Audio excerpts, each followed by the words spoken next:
Okay, so last lecture में हम लोग डिस्कस कर रहे थे कि किस तरह से हम किसी भी एल्गोरिथम की टाइम कॉम्प्लेक्सिटी को मेज़र करते हैं। अलग अलग सिचुएशन में हम यूनिट ऑफ टाइम को कैलकुलेट करते हैं। अगर कोई सिंगल स्टेटमेंट है, it will take a unit of time, और अगर कोई लूपिंग स्टेटमेंट है, कंडीशनल स्टेटमेंट है, तो डिपेंड करेगा उसका इनिशियलाइजेशन कितने बार हुआ है, कंडीशन किस तरह से चेक हो रही है, एन की वैल्यू क्या है, लेस देन है, ग्रेटर देन है, whatever be the value of n, उस पर डिसाइड होता है कि वो कितना यूनिट ऑफ टाइम लेता है। और फिर हम उसमें से मैक्सिमम यूनिट ऑफ टाइम को ले लेते हैं। इस तरह से हम सभी टर्म्स को यदि हम सम करते हैं तो हमें एक फंक्शन निकल कर आता है, एफ ऑफ एन की एक वैल्यू निकल के आती है, और उससे हमें पता चलता है कि एन की अगर हम मैक्सिमम वैल्यू लेते हैं तो वो ऑर्डर ऑफ एन स्क्वायर निकलता है। ऑर्डर ऑफ एन क्यूब भी हो सकता है, ऑर्डर ऑफ एन फोर भी हो सकता है, लॉग में भी आंसर आ सकता है, या कांस्टेंट में भी आंसर आ सकता है, मतलब order of one, order of two, order of five, order of n, order of n square, order of n cube, 2n square, 2n cube and something like that. इसी तरह से हमने स्पेस कॉम्प्लेक्सिटी निकाली थी कि हमें एल्गोरिथम में हमने सबसे पहले ये फाइंड आउट किया था कि कितने वेरिएबल्स उस वेरिएबल में मैनिपुलेट हो रहे हैं। तो हमने वेरिएबल चेक किए थे, ए है, बी है, सी है, एन, आई, जे, और भी हो सकते थे। आपको अगर कोई पीस ऑफ कोड गिवन होता है, उसमें यदि आपको टाइम कॉम्प्लेक्सिटी निकालनी होती है तो आपको वेरिएबल ढूंढने हैं। वेरिएबल्स में आपने देखना है कि वो सिंगल वेरिएबल्स है या अरे है। सिंगल होगा तो वो एक ही स्पेस लेगा, जितना बड़ा वर्ड्स वो स्टोर करेगा तो उतना ही वो यूनिट स्पेस लेगा। और अगर अरे है तो आपको डायमेंशन देखनी है, 2 डायमेंशनल है, 3 डायमेंशन है, किस तरह का वो अरे है। तो डायरेक्टली उसकी वैल्यू डबल हो जाती है अगर वो 2 डायमेंशनल अरे है। तो उस तरह से आप एन स्क्वायर, डी आपने देखा था कि अरे था तो एन स्क्वायर, सी देखा कि वो भी अरे है तो एन स्क्वायर, बाकी सभी एक एक वर्ड को स्टोर करेंगे at the time of execution. तो सभी को आप सम कर देते हो तो इससे स्पेस कॉम्प्लेक्सिटी निकल जाती है, S of n equal to 3n square plus 3। और फिर इसके कॉफिशिएंट को छोड़ दिया जाता है, एक कांस्टेंट वैल्यू होती है, ये उतनी मायने नहीं रखती है कॉम्प्लेक्सिटी में। जब आप स्पेस और टाइम को मेज़र करते हो तो कॉफिशिएंट बहुत ज़्यादा इंपॉर्टेंट रोल प्ले नहीं करता है, तो आपको केवल ऑर्डर देखना होता है, n square. So let's take another example. So today's topic is time complexity of an algorithm.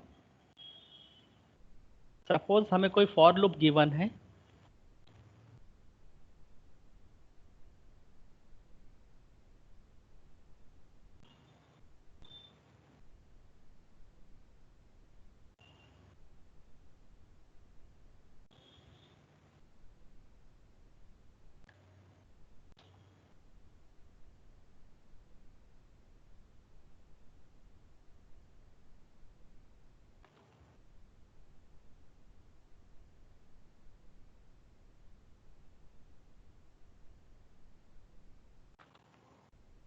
Suppose यदि हमें for loop I equal to 1, एक कंडीशन दी हुई है for loop की, I equal to 1, I less than n,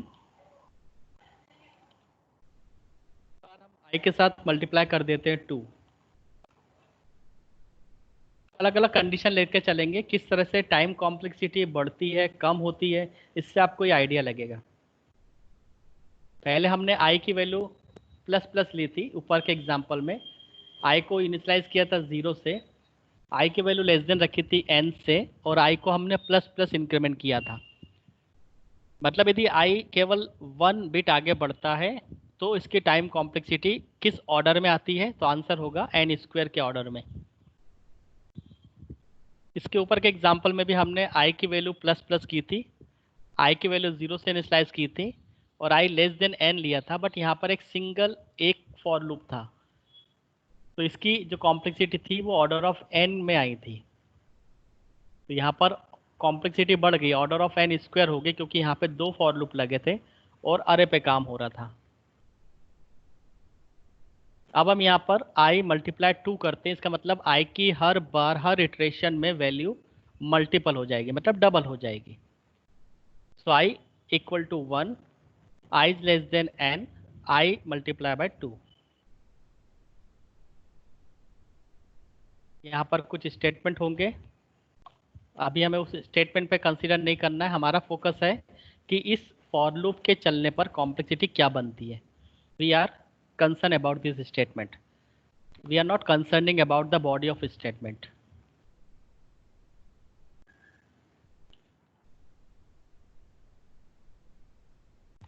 तो अगर हम इसका एग्जीक्यूशन देखें कि i इक्वल टू 1 पर क्या होता है, जब i की वैल्यू 1 है तो आंसर हमारा आएगा 1। यहाँ पर आउटपुट लिखता हूँ, आउटपुट होगा 1। जब i की वैल्यू 2 होगी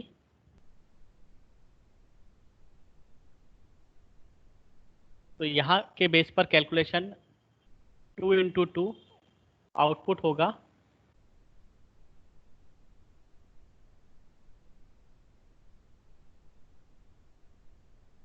जब i की वैल्यू 1 तो आंसर आउटपुट इज 2, i की वैल्यू 2 तो आउटपुट हो जाएगा 4।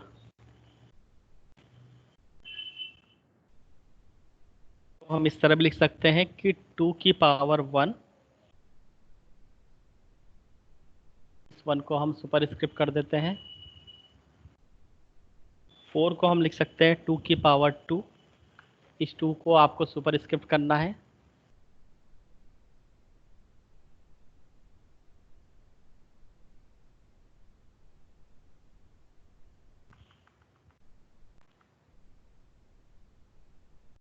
तो i की अलग अलग वैल्यू पर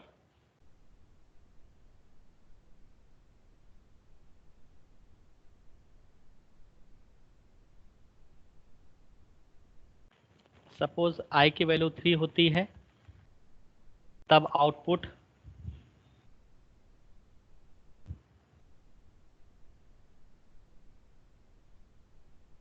3 इंटू 2,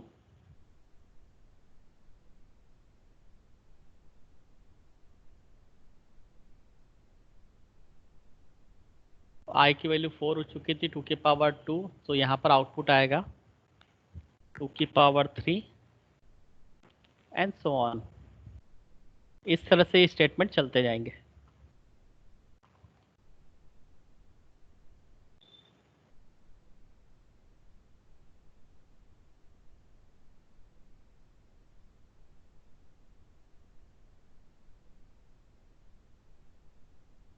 सो अब आपको एज्यूम करना होगा कि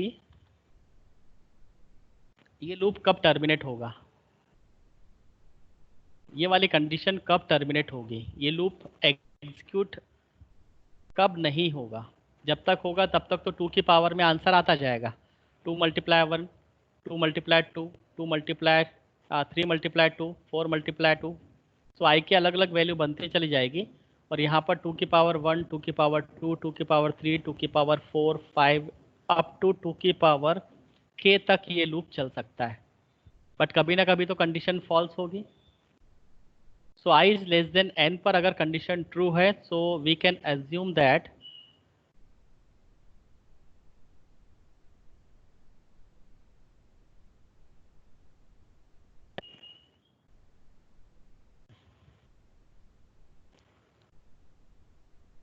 i की वैल्यू ग्रेटर देन n पर, i की वैल्यू greater than equal to n पर ये कंडीशन फॉल्स होगी, और फॉल्स होगी उस केस में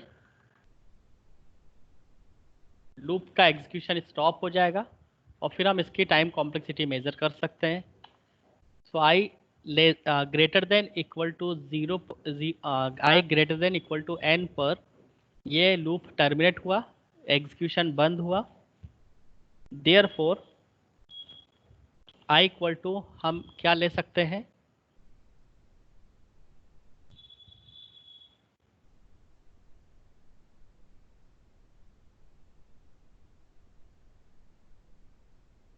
यहाँ पर आप i की वैल्यू अलग अलग, i की वैल्यू 1 पर आपका आंसर था 2 की पावर 1, 2 की पावर i इक्वल टू 2 रखने पर 2 की पावर 2, i की वैल्यू 3 रखने पर 2 की power 3।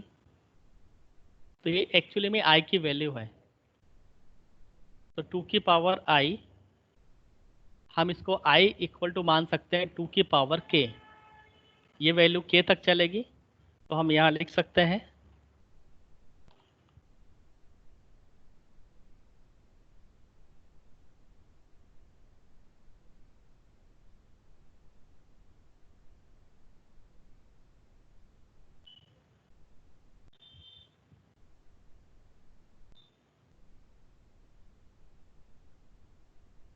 that I equal to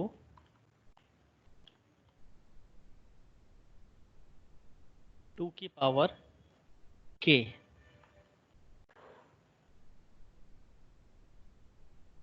I equal to 2 की पावर k कैसे लिखा है, तो यहाँ से 2 की पावर 3, 2 की पावर 4।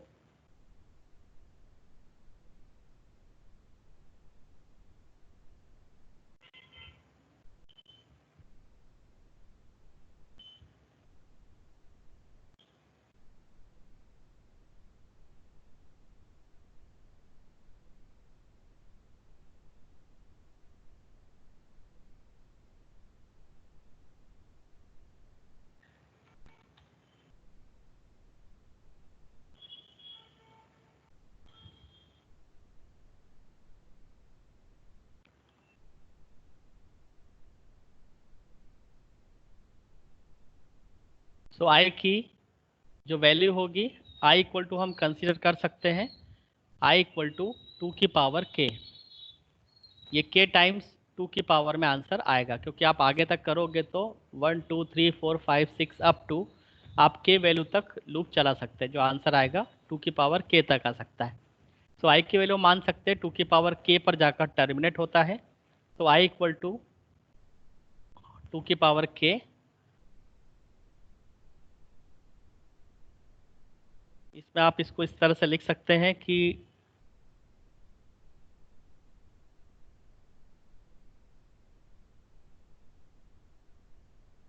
2 जहां आपने एज्यूम किया था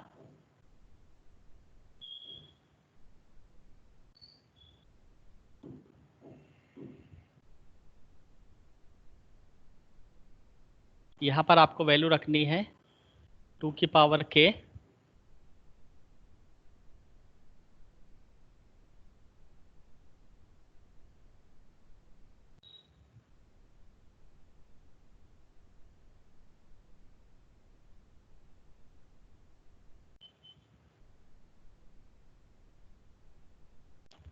टू की power k equal to n।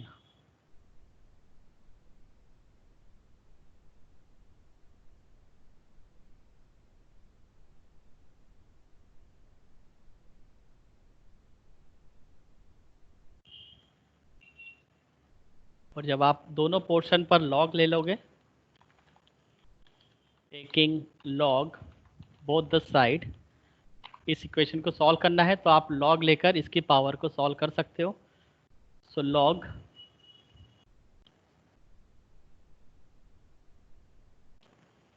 2 की पावर k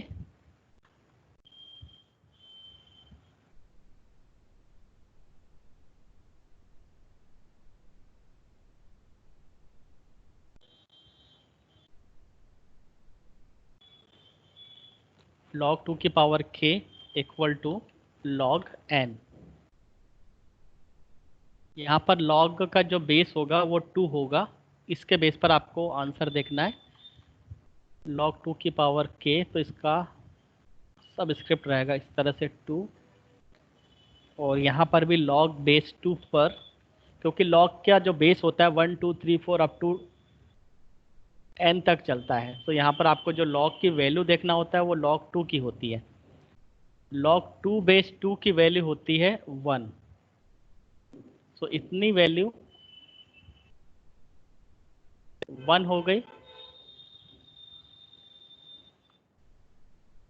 यहाँ पर आंसर आएगा k equal to log 2 n, और ये जो log 2 है वो है बेस, log बेस 2 n।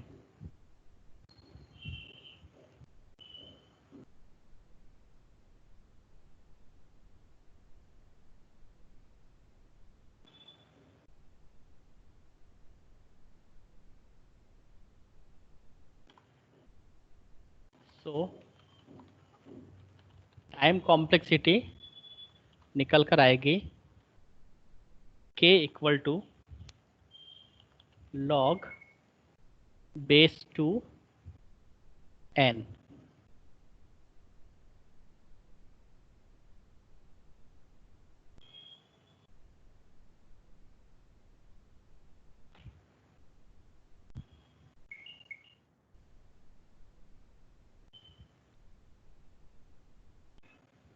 तो इसको हम लिख सकते हैं ऑर्डर ऑफ लॉग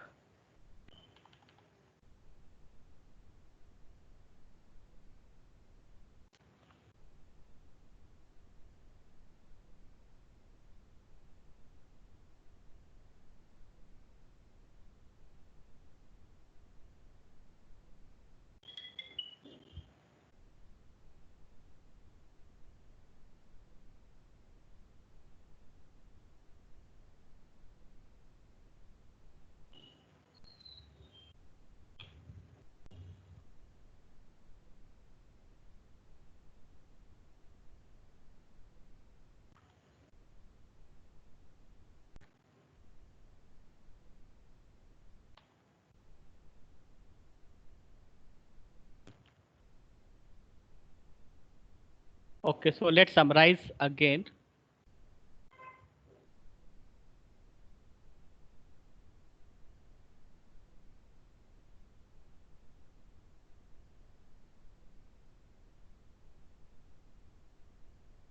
हमें एक एग्जांपल दिया था, एक स्टेटमेंट था, इटरेटिव स्टेटमेंट था।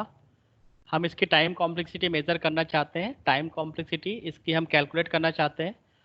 फॉर लूप हमें गिवन है i equal to 1, i is less than, इसको आप इक्वल टू ले सकते हैं, i is less than equal to suppose n and i multiply by 2। यह ध्यान देने वाली बात यह है कि i की हर एक वैल्यू के साथ बार बार मल्टीप्लिकेशन 2 का हो रहा है, तो इसके टाइम कॉम्प्लेक्सिटी में कितना फ़र्क आता है। क्या इसकी टाइम कॉम्प्लेक्सिटी कम होती है या इसके टाइम कॉम्प्लेक्सिटी बढ़ती है, मतलब इसके जो टोटल नंबर ऑफ डिविजन्स है इस कंडीशन के फॉल्स होने के लिए ज़्यादा लगेंगे या कम लगेंगे, that we want to measure. So I plus plus करने पर इसको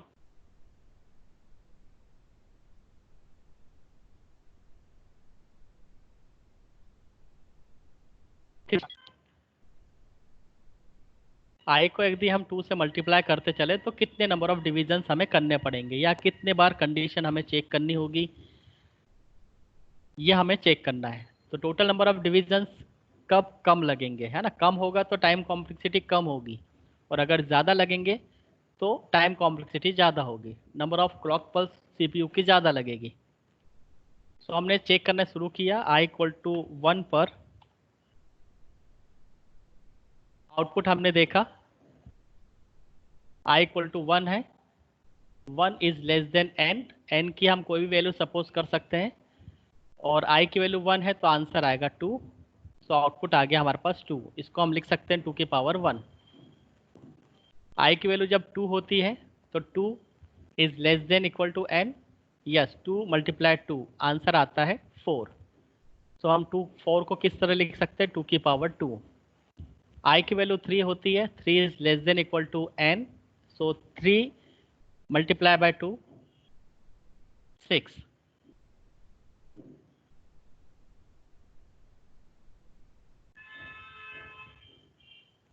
i की वैल्यू 4 रखते हैं तो 4 इंटू 2 8। इसको हम लिख सकते हैं i इक्वल टू 4 पर हम लिख सकते हैं 2 की पावर 4। इसका मतलब है कि i की अलग अलग वैल्यू पर इसका जो आउटपुट का रेशियो है 2 की पावर 1, 2 की पावर 2, 2 की पावर 3, 2 की पावर 4 एंड सो ऑन चलता जाएगा, राइट। तो ये कंडीशन फॉल्स कब होगी, क्योंकि जब कंडीशन फॉल्स होगी तभी हमें टाइम कॉम्प्लेक्सिटी मेजर करना होगा। कंडीशन फॉल्स होगी ये i greater than equal to n condition पर।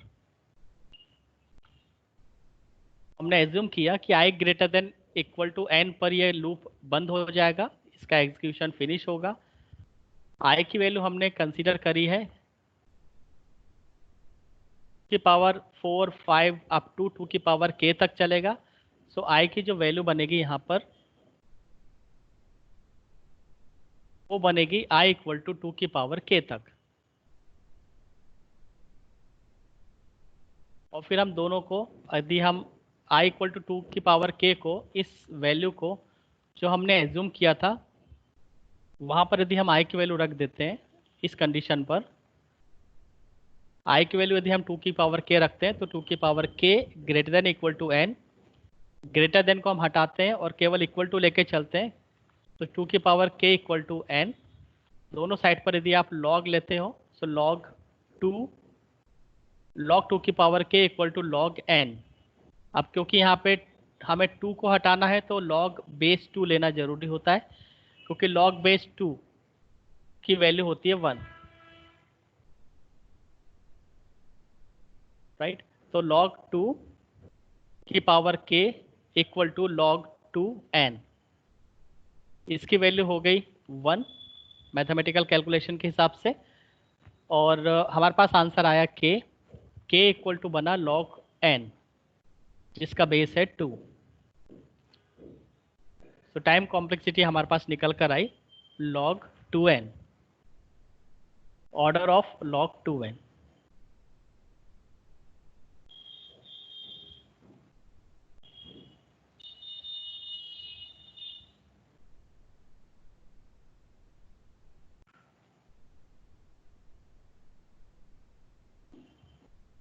इसी का अगर हम कंपैरिजन करें कि हमारे पास एक और फॉर लूप है, suppose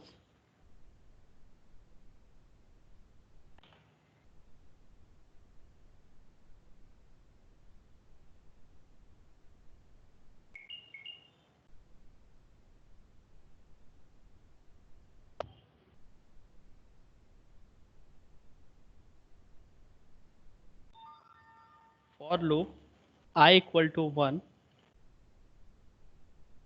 i is less than equal to n and i plus plus. के अंदर सपोज कुछ स्टेटमेंट्स हैं, टाइम कॉम्प्लेक्सिटी कितनी होनी चाहिए।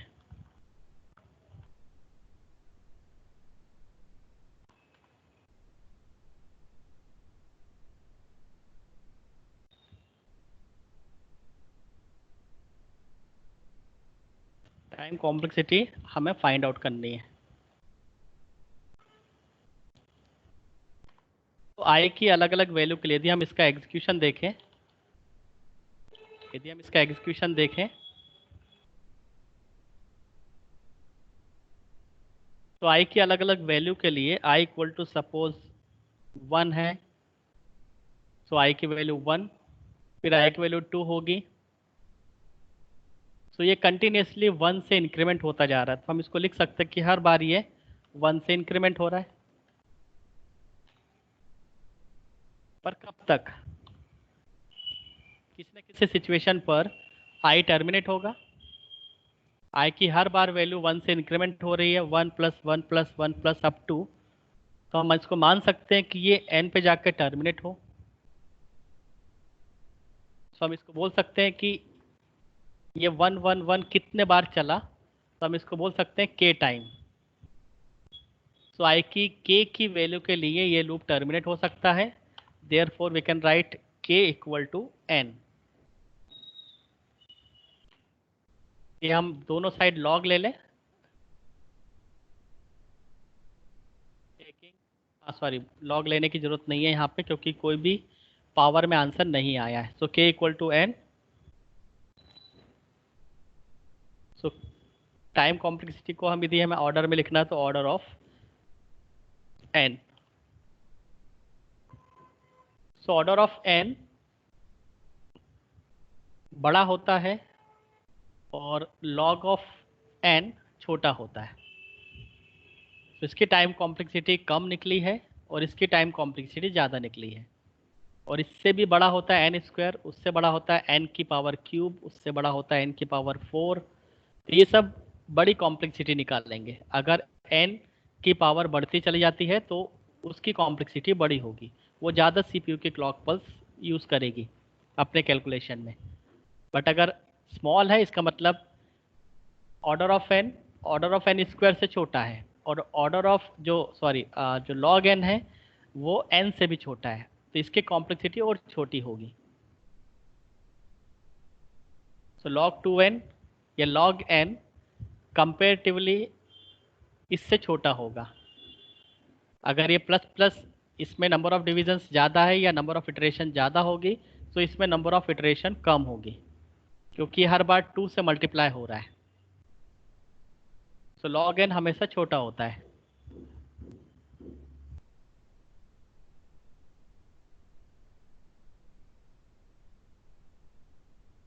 एक और एग्जांपल लेते हैं कि इससे भी छोटा कोई हो सकता है, लॉग एन से भी छोटी कॉम्प्लेक्सिटी आ सकती है।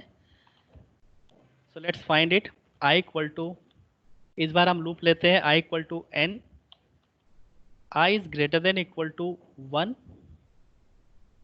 आई इक्वल टू आई बाय 2। इस बार आई की वैल्यू हर बार डिवाइड हो रही है। कुछ स्टेटमेंट्स है। अब हमें यहाँ पे इस लूप को कंसीडर करना है। आई की वैल्यू एन से स्टार्ट हो रही है और आई ग्रेटर देन इक्वल टू 1 है, और आई की वैल्यू हर बार 2 से डिवाइड भी हो रही है। तो यदि आप इसको एज्यूम करें तो आई की वैल्यू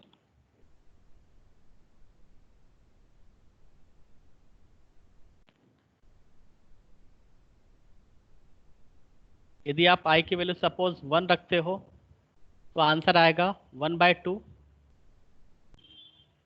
आई इक्वल टू 1 के लिए जो आंसर आएगा वो होगा 1/2। आई की वैल्यू 2 के लिए इसका आंसर आएगा 2/2।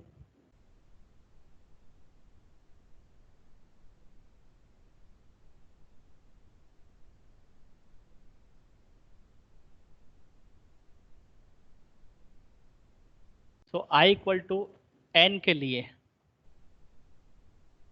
यदि हम directly I equal to n पर पहुंचे, सो एन की वैल्यू कितनी होगी?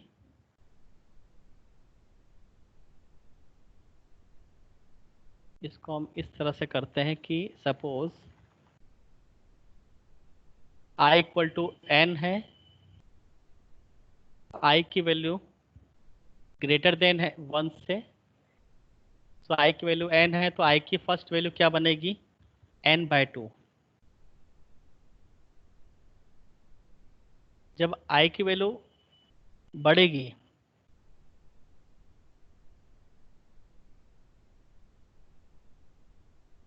सपोज 2 होती है,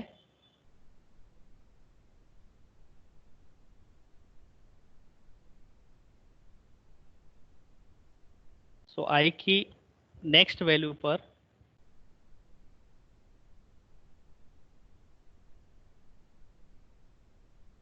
इसकी वैल्यू होगी n/2 का भी आप आधा कर दोगे n/4, तो n/4 को हम लिख सकते हैं n/2 तो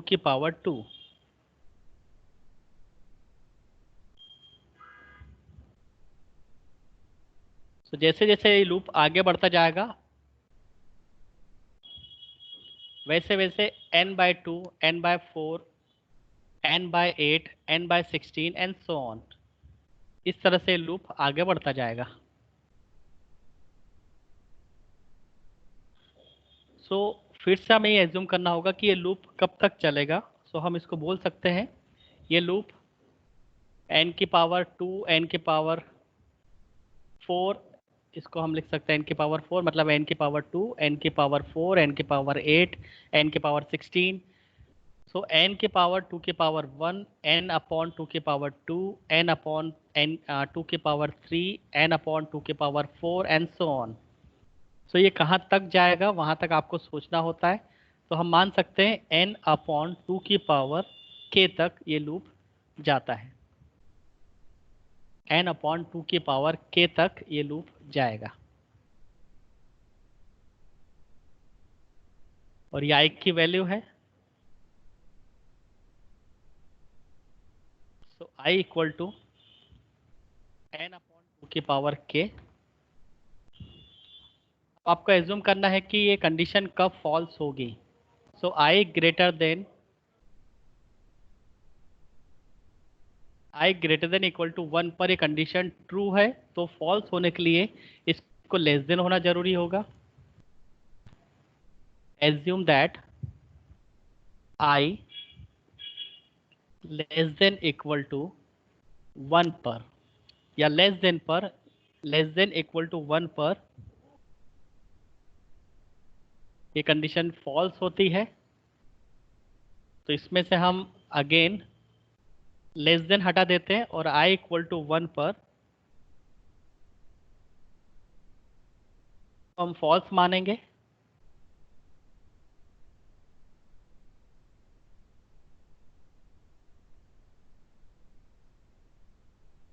और जो आई की वैल्यू हमने निकाली थी एन अपॉन 2 की पावर के, इसको हम यहाँ रखते हैं, एन अपॉन 2 की पावर के।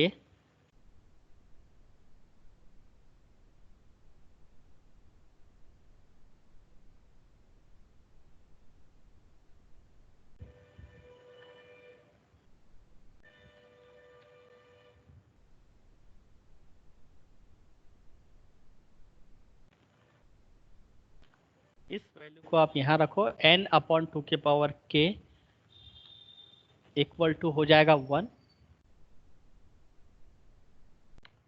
यहाँ से n की वैल्यू निकल कर आएगी 2 की पावर k का मल्टीप्लाई 1 के साथ होगा। सो आंसर आएगा 2 की पावर k। अब हमें पावर को हटाना हो तो लॉग लेना होगा, taking log both the side.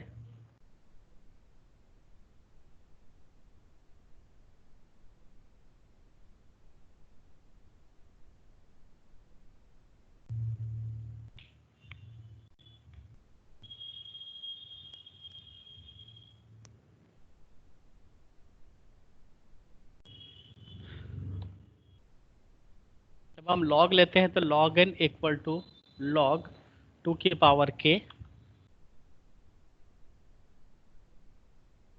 यहाँ पर अगेन हमें log 2 को हटाना है, तो यहाँ पर बेस 2 होगा तभी log 2 को हम हटा पाएंगे। log 2 बेस 2, इसका ये सुपर सब स्क्रिप्ट रहेगा, log base 2 n। So log n equal to log 2 की पावर k, या हम इसको ऐसा बोले, log base 2 n equal to log base 2 2 की पावर k। यहाँ से log बेस 2, इसका बेस 2 है और जिसकी वैल्यू 2 है, इसकी वैल्यू हो जाएगी 1। तो ये कंप्लीट वैल्यू बन जाती है 1।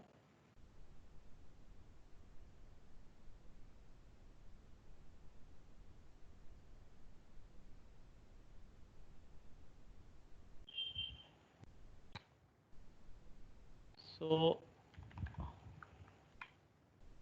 log n इक्वल टू, यहाँ से आएगा आंसर k। तो यदि हमें ऑर्डर निकालना हो तो order of again log base 2 n। This is the time complexity.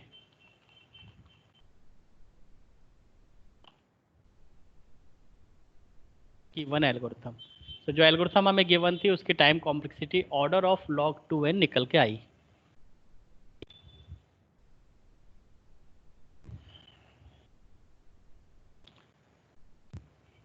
सो इस पैटर्न पर हमें अलग अलग सोर्स कोड और अलग अलग कंडीशन पर हमारे पास अलग अलग कॉम्प्लेक्सिटी निकल के आएगी। तो वो कितनी हो सकती है उसकी एक क्लासेस बना के रखी हुई है।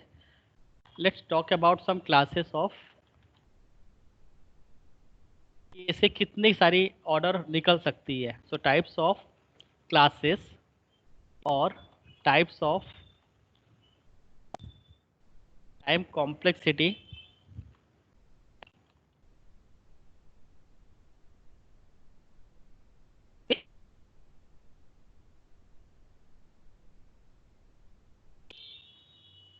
टाइप्स ऑफ क्लासेस और types of time complexity functions.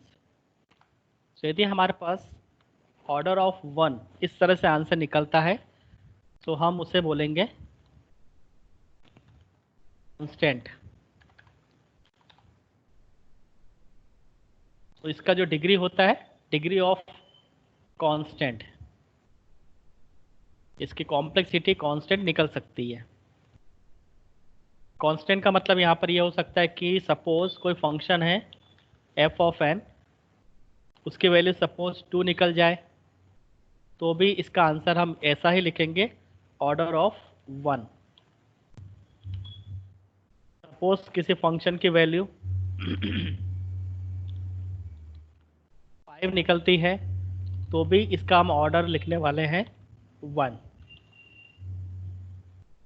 और अगर सपोज 5000 भी निकलता है, 500 निकलता है, 5 lakhs निकलता है, 10 lakhs निकलता है, तो भी it is to be consider as a constant. तो अगर यहाँ पर और फंक्शन किसी भी एल्गोरिथम का टाइम फंक्शन अगर कोई नंबर है, सो नंबर हमेशा कांस्टेंट के जैसे ट्रीट होंगे और उसको हम बोलेंगे ऑर्डर ऑफ 1। ऑर्डर ऑफ 1 या कांस्टेंट, इसकी जो कॉम्प्लेक्सिटी होगी वो होगी कांस्टेंट।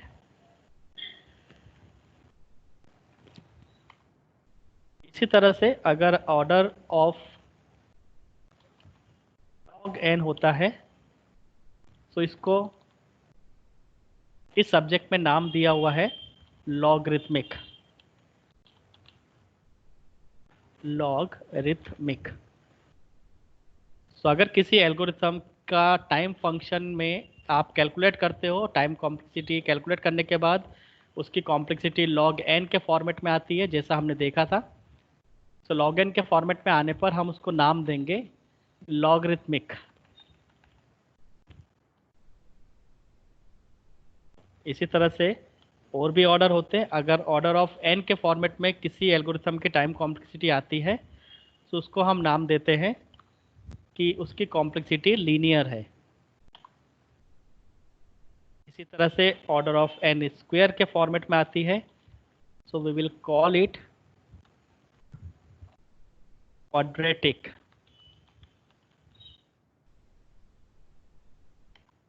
इस तरह से अगर ऑर्डर ऑफ n क्यूब में आती है,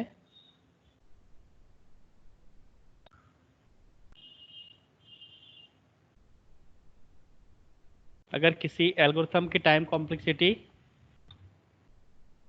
n क्यूब में आती है, तो हम उससे बोलेंगे cubic.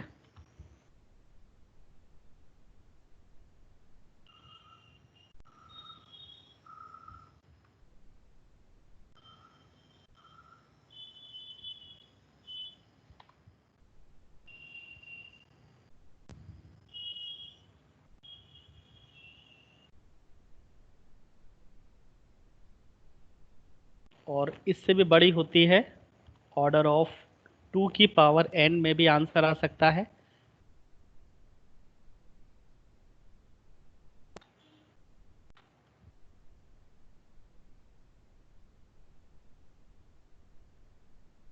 Order of 2 of n, order of 2 raised to the power n, अगर ये कॉम्प्लेक्सिटी आती है तो इसको कॉल किया जाएगा एक्सपोनेंशियल।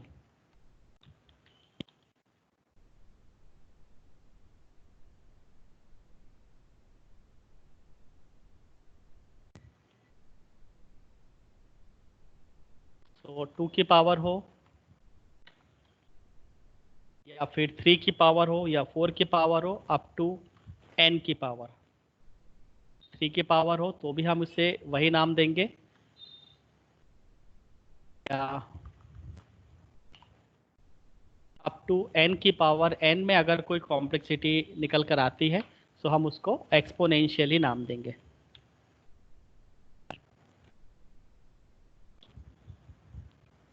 सो अलग अलग क्लासेस के बेस पर कि कोई भी यदि हमें टाइम कॉम्प्लेक्सिटी निकालनी है और हमने उसको निकालने के बाद जब हमारे पास ऑर्डर आ जाता है, तो ऑर्डर वो छोटा है या बड़ा है उसके लिए एक कंपेरिजन्स दिया हुआ है कि 1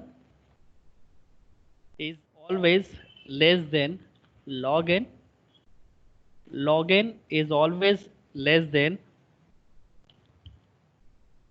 root of n is always less than simple n is always less than n log n is always less than n square is always less than n cube is always less than 2 raised to the power n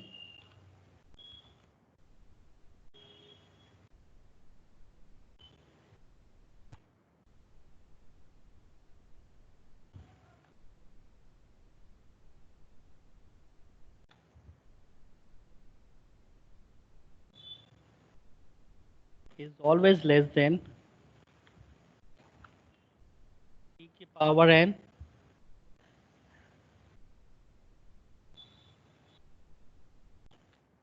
and dash dash up to n की power n।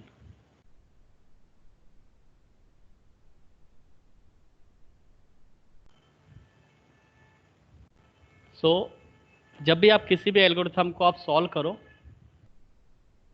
उस algorithm में अगर उसकी complexity 1 निकलती है या log n निकलती है या अंडर रूट n निकलती है या n निकलती है, n log n निकलती है, n की पावर 2 निकलती है मतलब n स्क्वायर, या n की पावर 3 निकलती है,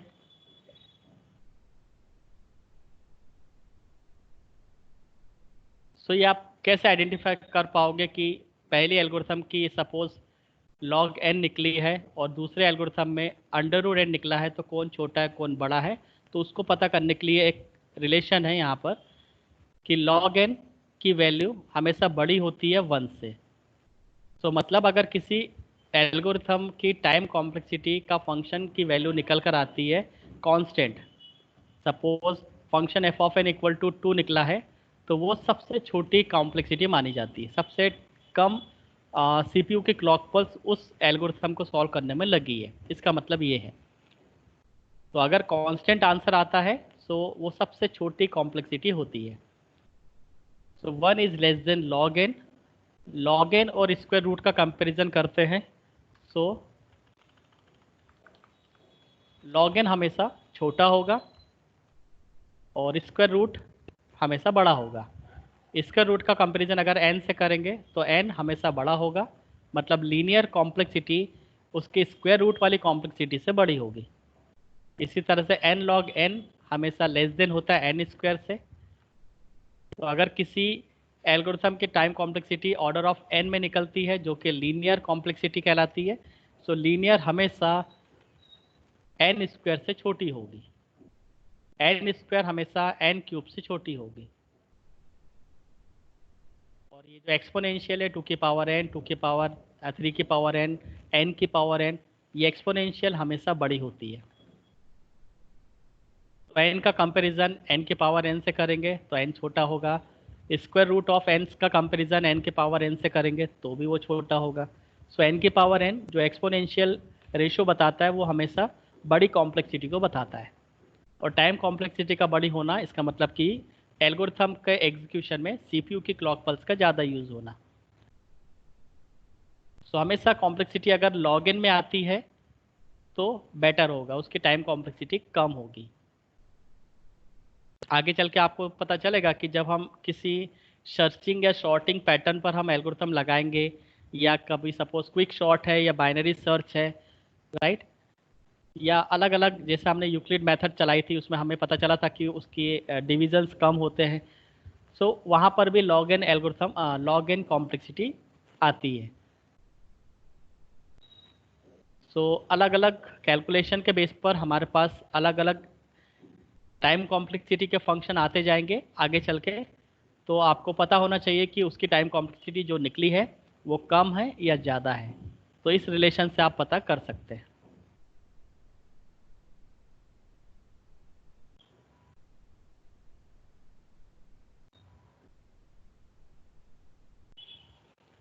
ओके, सो आज के लिए इतना ही। नेक्स्ट लेक्चर में हम आगे डिस्कस करेंगे।